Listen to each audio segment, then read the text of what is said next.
Hello, my friends, hello, and welcome once again to the adventurous Vaughn Manor and the very last Hall of Adventure. It's the last Hall of Adventure today. I know, it's terribly sad. What a tragic occasion. Poor Roger could barely crawl out of his tomb today to be a part of this. But here we are, both here for the very last Hall of Adventure. And it's all CriminOlly's fault. Can we just blame CriminOlly for everything? So, CriminOlly and his Read What You Own challenge. Of course, it was my dopey idea to do a 500 book challenge instead of his top tier, which was 100. Which would be bad enough, but no, I had to do 500. So, I'm going to be reading 500 books I already own before I allow Roger to buy any new ones. I actually have thousands of books, so I can do this. It's a very doable thing, and I've been talking about this a lot on my channel. But I did get a couple pre-orders that have come into the manor. I think I only have one last pre-ordered book that I ordered before the challenge that'll be coming, and that's going to be Elric, the last Elric novel.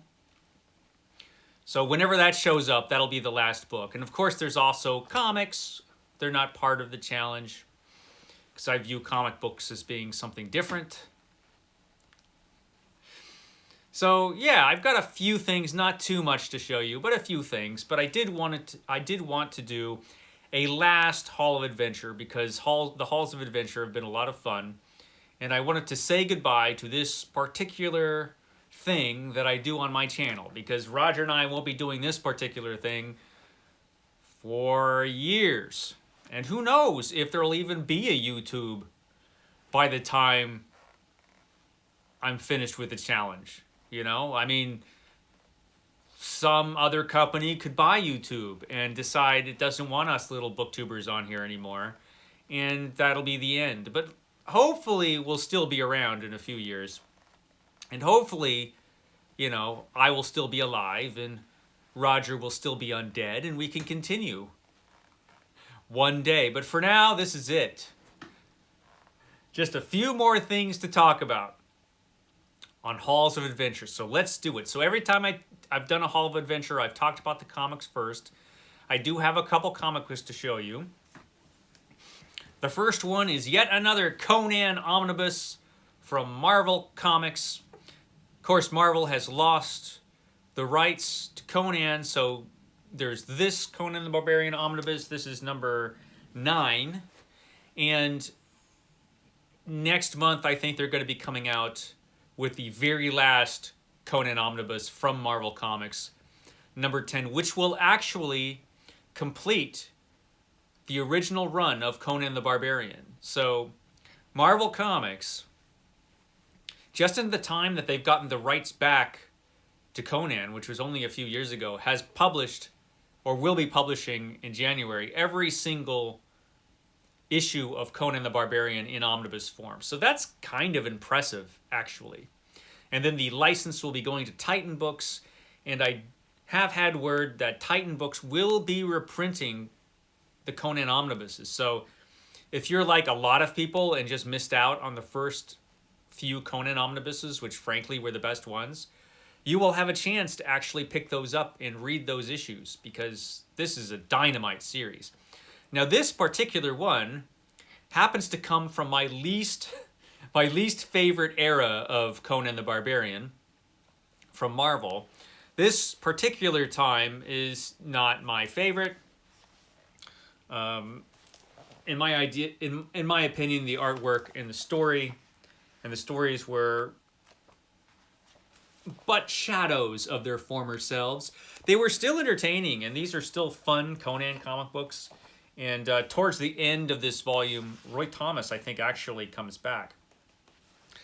And we get the adventures of young Conan, where some original Conan stories are kind of retconned, if I'm remembering right.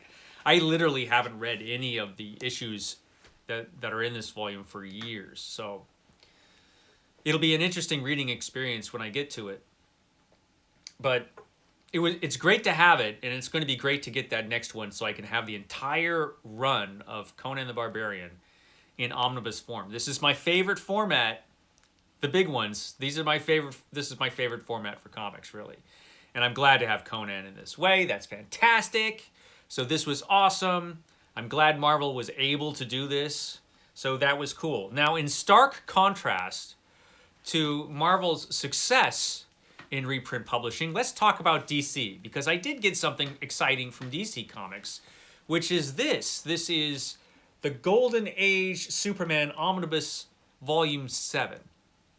So this is pretty cool, because now every single issue or every comic book story of Superman from the 1940s has now been reprinted finally. So I checked, and the first volume of this came out in 2013. So this is volume 7. It's taken that long to get 7 volumes of the Golden Age of Superman in omnibus form. It's been a long road. And so, and I don't know if there's going to be a volume 8. I don't know where they're going to go from here. I don't know if they're just going to jump to the Silver Age stuff. There was this weird period in the early 50s where, was it Golden Age? Was it Silver Age? What was it? As far as Superman is concerned. I don't know, but I'm glad to have this one. This has actually some cool stories in it, some fantastic art from the late 40s, and it actually closes out this volume with one of my favorite Superman stories ever, which is 3 Supermen from Krypton. 3 Supermen from Krypton.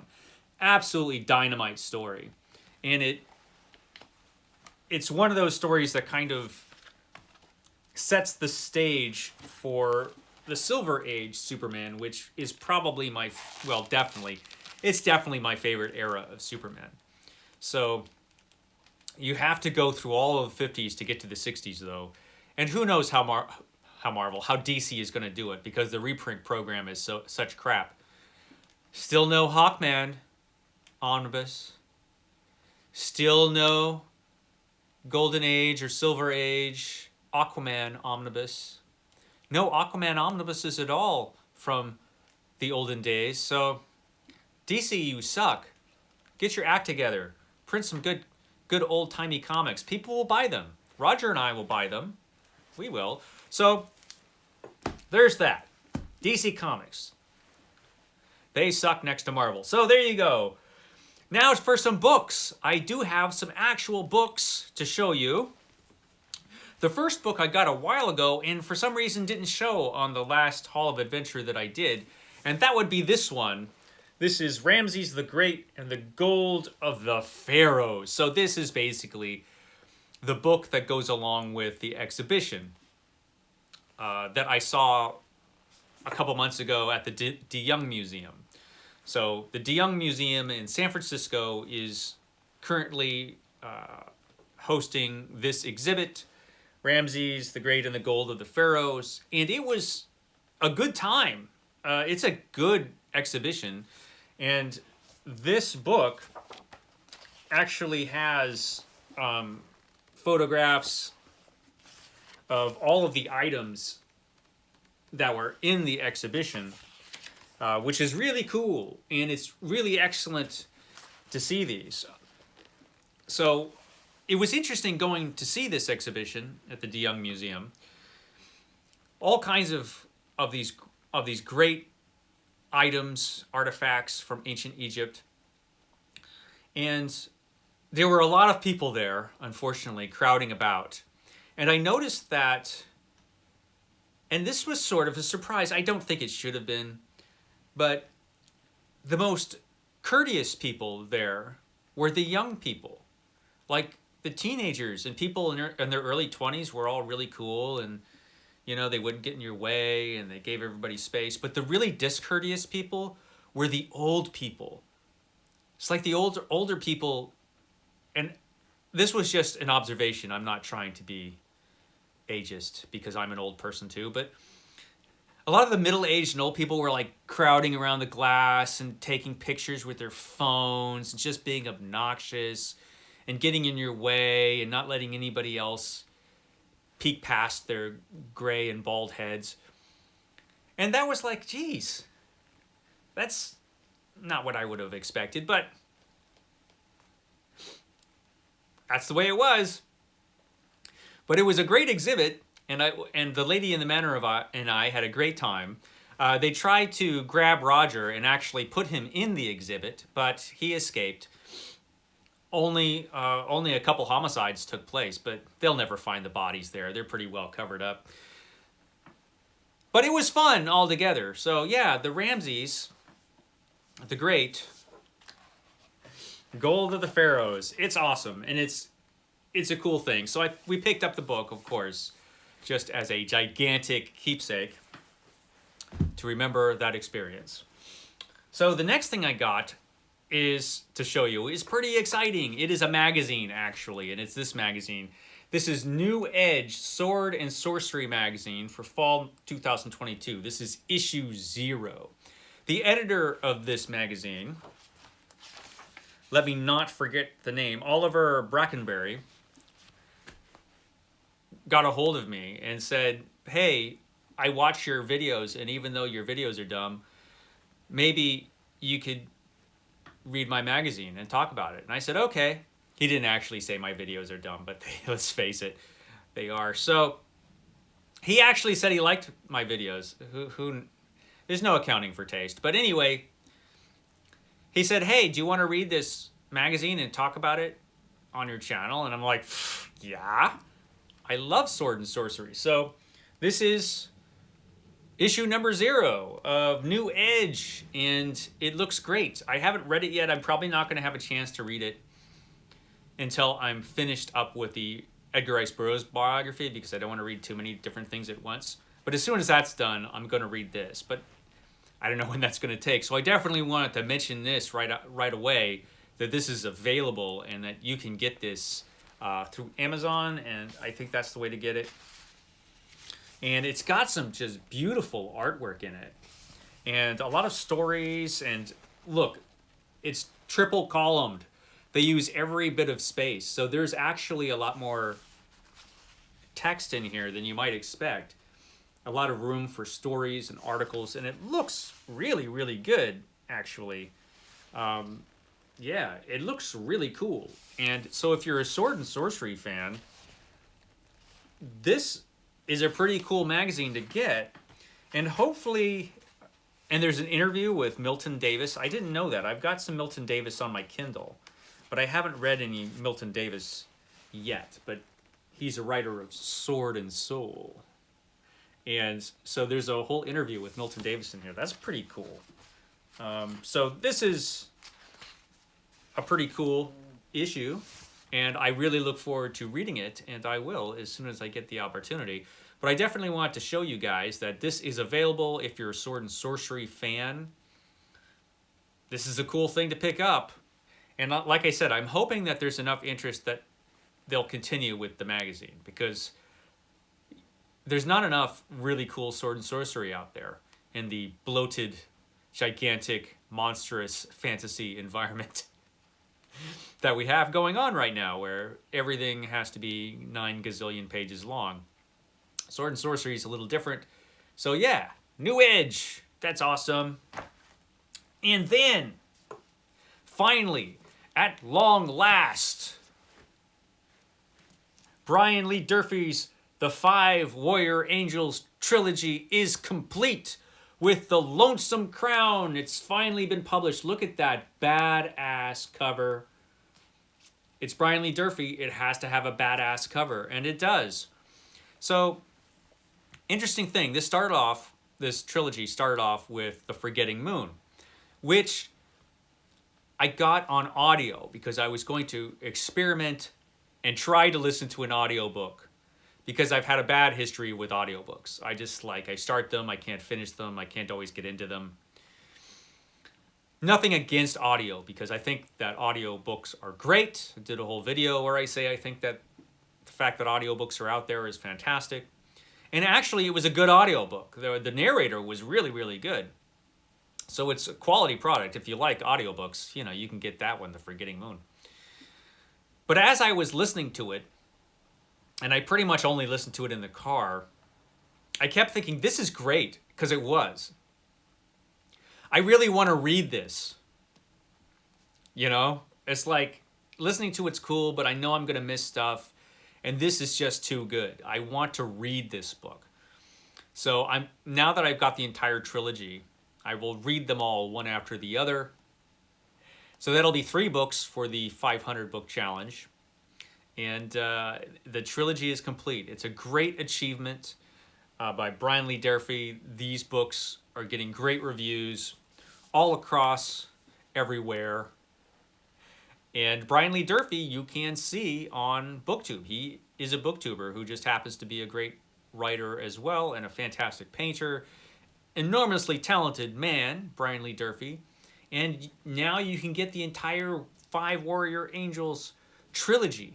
It's available in paperback and audiobook and ebook. It's all any way you want to read it practically.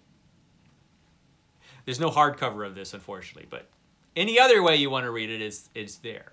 And so, Brian Lee Durfee, awesome. Now, probably one of the coolest, if not the coolest thing that I got